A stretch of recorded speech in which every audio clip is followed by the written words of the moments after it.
Time. Just it. Kaso ni Pastor Apollo Kibuloy sa Amerika. Ipinasura na ng korte sa Amerika. Ang mga kasong ito ay ang mga human trafficking, forced labor at money laundering. Isa nga daw itong malaking sampal kay Senator Wilson Tivero. Okay.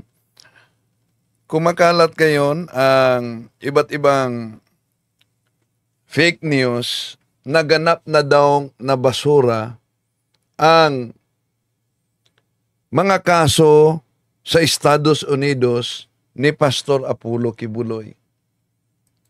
Nauna natin yung tinatalakay. May nagsabi pa na di daw inilabas sa media na ganap nang nabasura ang mga kaso ni Pastor Apollo Kibuloy. Pero alam niyo ba, mas nanganganib si Pastor Apollo Kibuloy.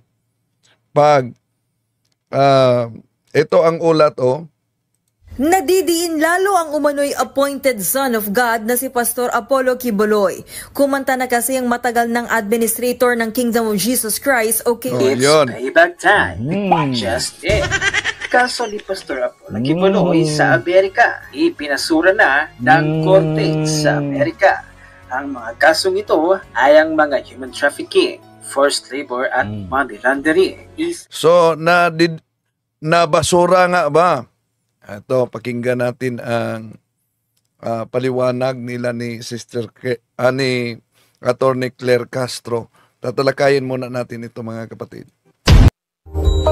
So kung tingnan natin ang Juan Kapitulo 8:44, ang ama ng kasinungalingan ay ang diablo. Yeah?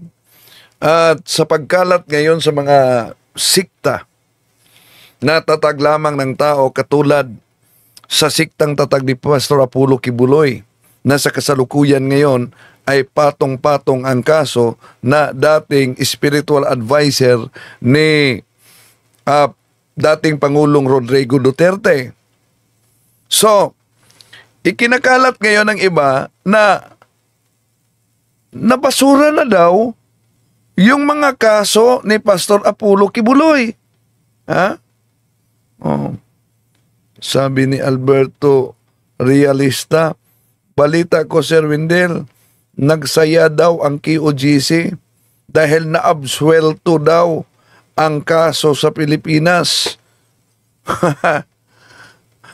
Mahirap kung mamuhay tayo sa kasinungalingan at umaasa sa kasinungalingan.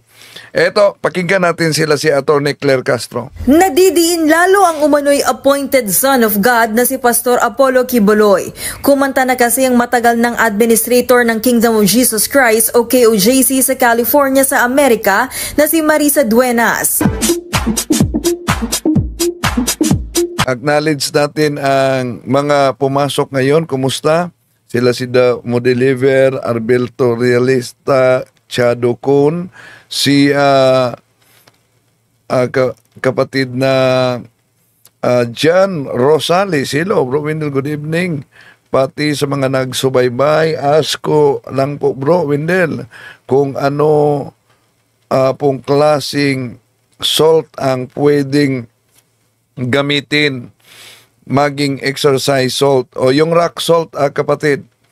Basta rock salt, yung sa dagat talaga. Si Rejuicy Bay. Good afternoon, Bro Wendell. Okay, tuloy natin sila si Attorney Claire Castro. Claire, nabalitaan mo ba? Oo. Ang naisiwalat. Adik, sa ikaw ba'y nasa live stream ko pa kagabi, naabutan mo to, nakatulog ka na? Tulog na po ako nung usapang batas pa lang eh. Ay nako, ito, hindi mo nakita yung pag-take up ko ng mga pag-amen ng iba mga ng isang KOJC leader sa US. Oo. Hindi po. So, merong nangyaring bargaining agreement. Sa bargaining agreement, kaya yung sa kanya ay pinabasura, inamin, pero hindi ang kay Pastor Apollo Kibuloy. At lalo pang nadidiin nito si Pastor Apollo Kibuloy. Hindi pa. Hindi. O sige, take-upin natin. Kasama ka dito sa discussion. Alrighty. Partner, diniscuss ko to kagabi, pero hindi ko diniscuss kung anong effect nito dito sa kaso sa Pilipinas. Diniscuss ko kasi yung kaso sa US.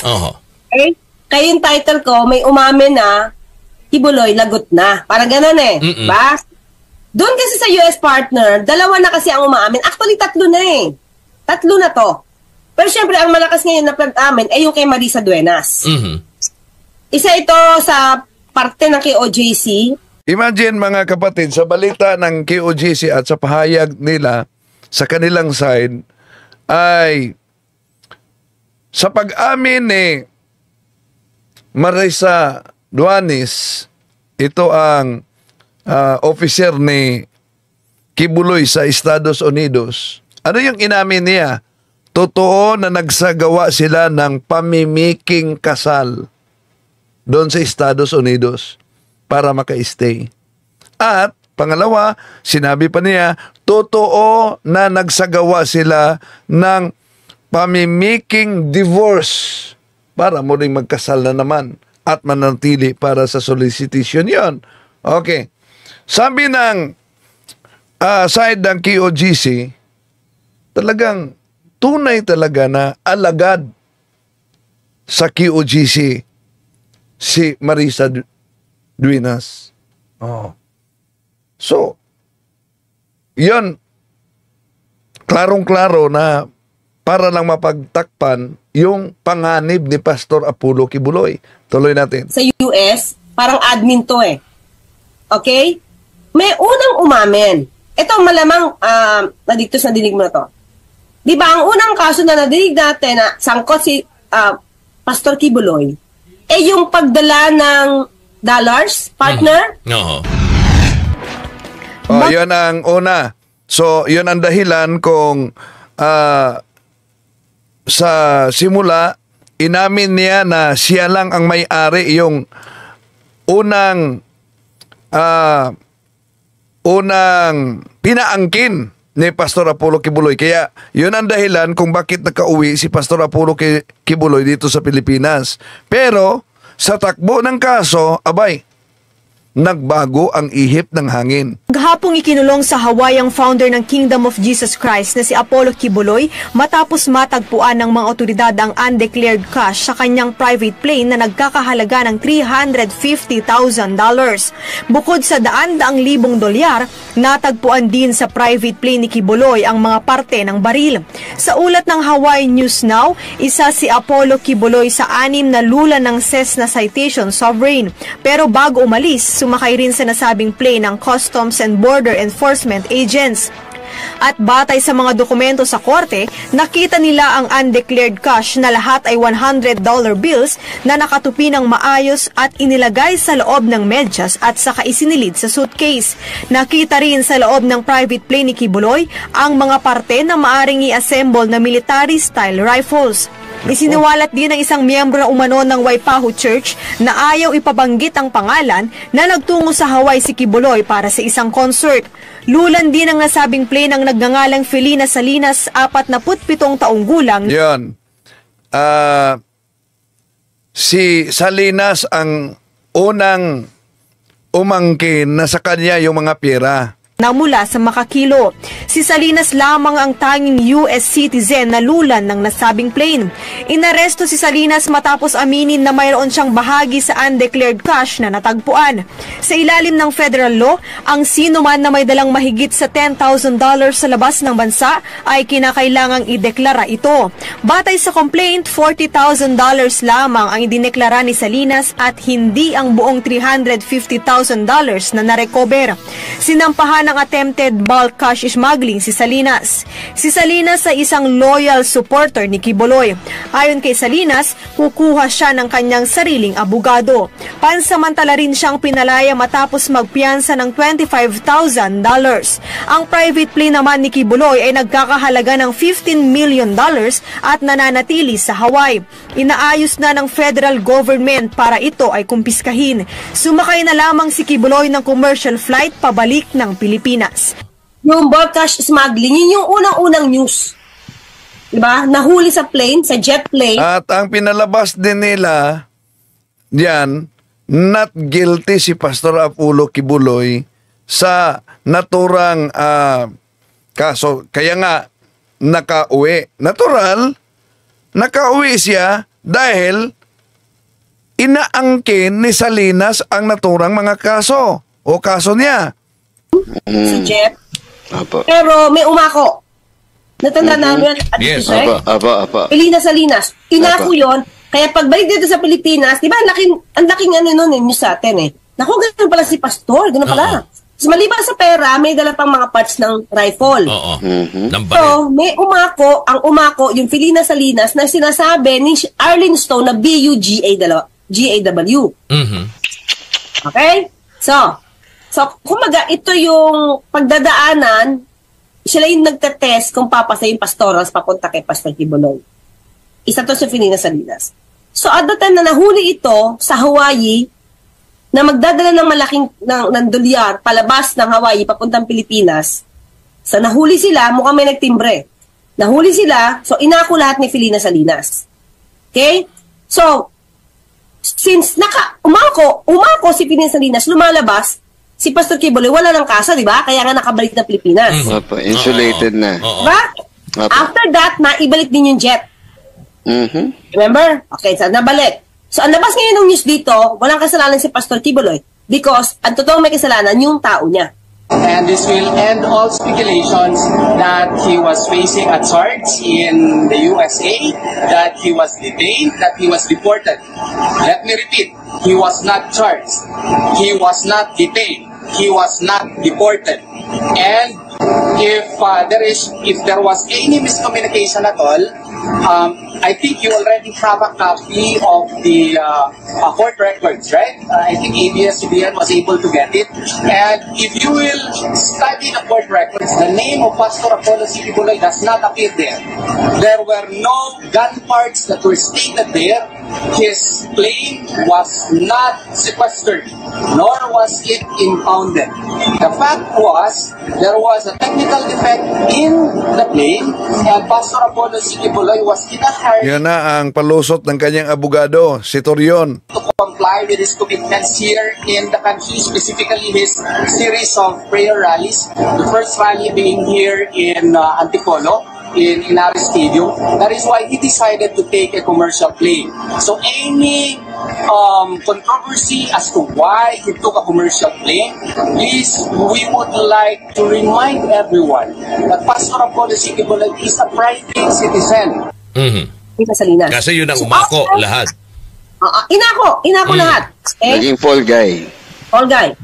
After, siguro mga after 2 months, nakipag-plea bargaining. Ito ngayon yung ginagawa ng mga tao ni Pastor Kibuloy. Nakipag-plea bargaining, umamay sa lesser offense. Okay? Nakipag-plea deal sila.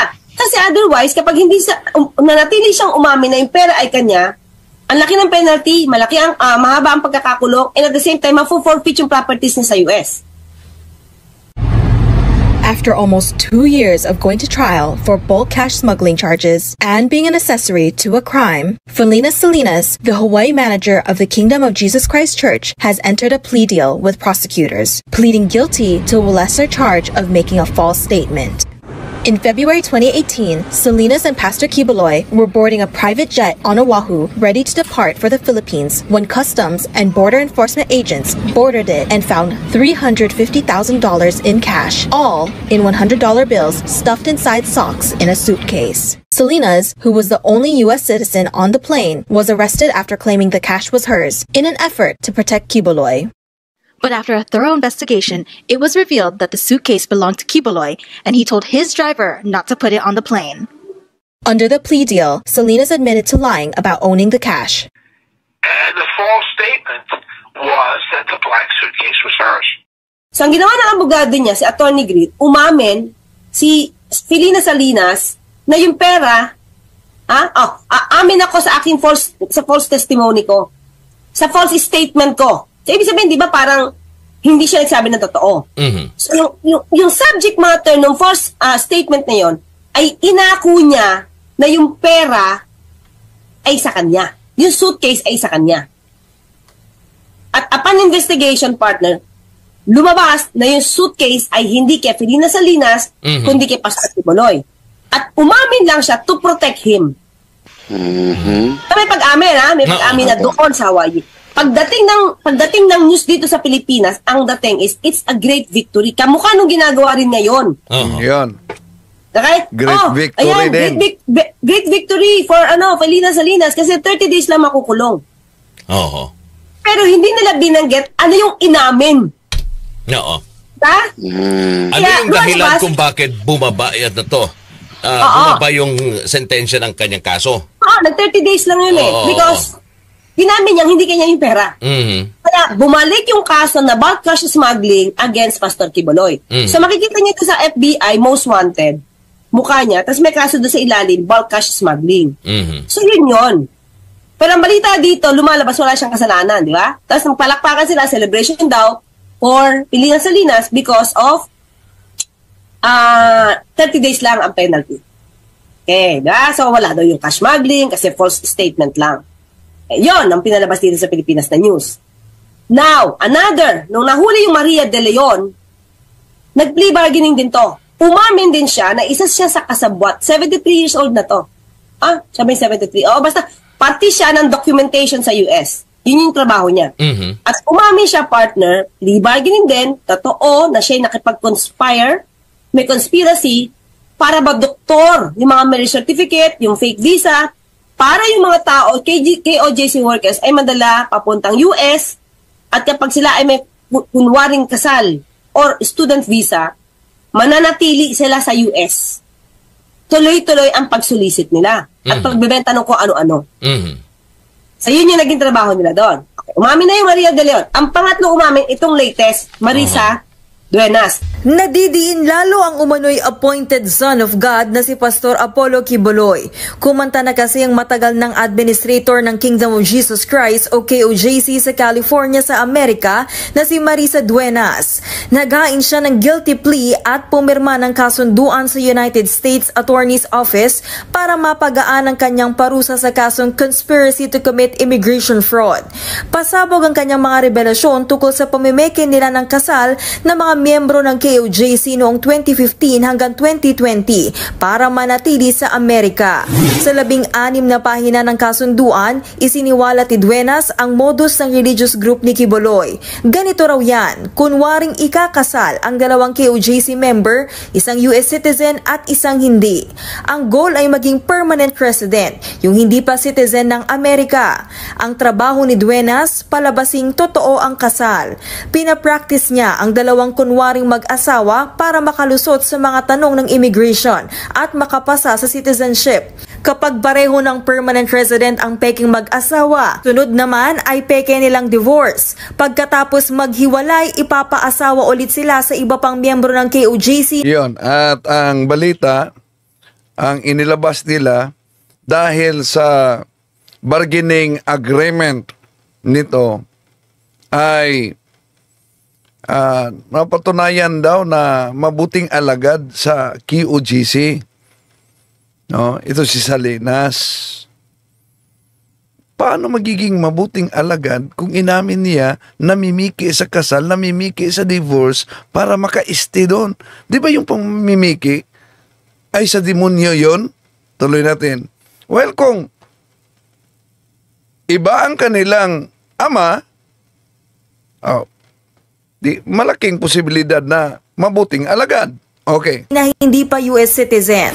Ang tanong, bakit kailangan maging US citizen ang mga miyembro ng Kingdom of Jesus Christ? Yan ay para hindi maputol ang kanilang pagsusolisit ng dolyar sa Amerika para sa bogus charity ni Kibuloy na Children's Joy Foundation.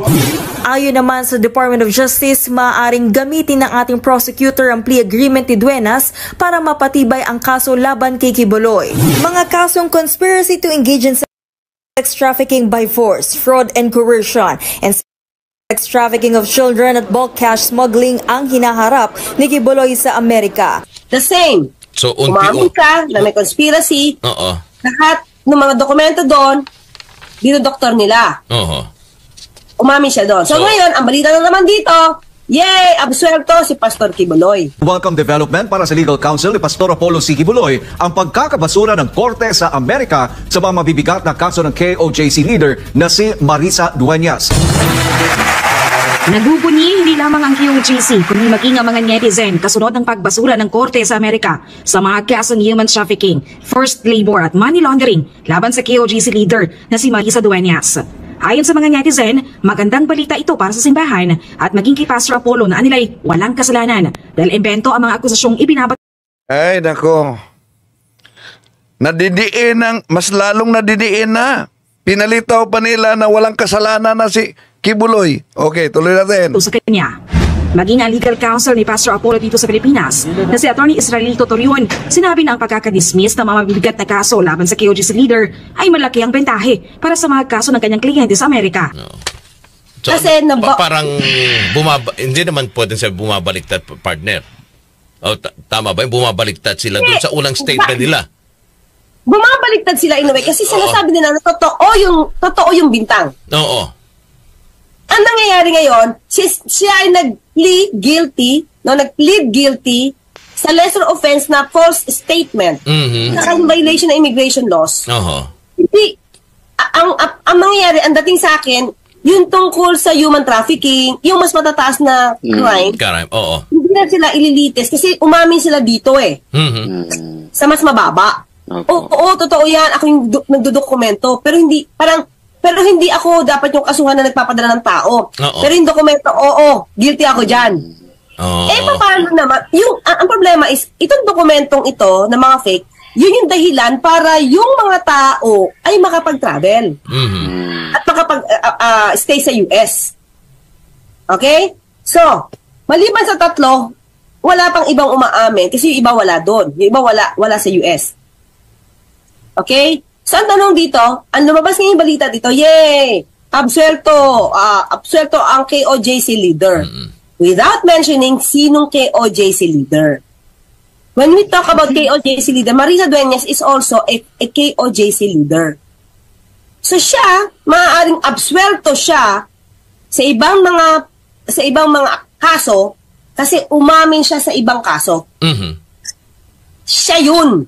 Si Marisa Dueñas yun. Hindi si Kibuloy. Ito si Pastor Kibuloy.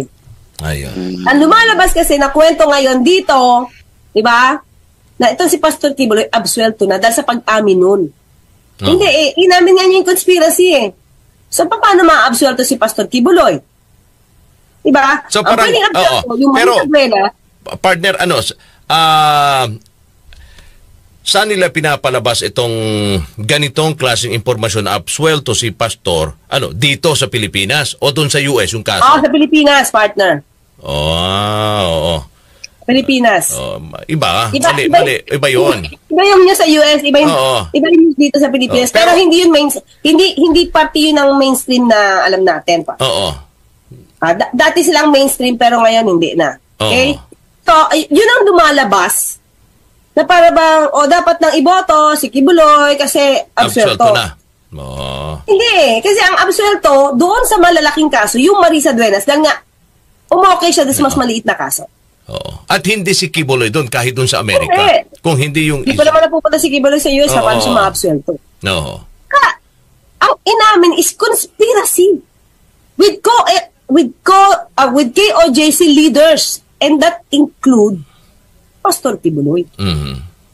So yan ang pinapalabas nila ngayon.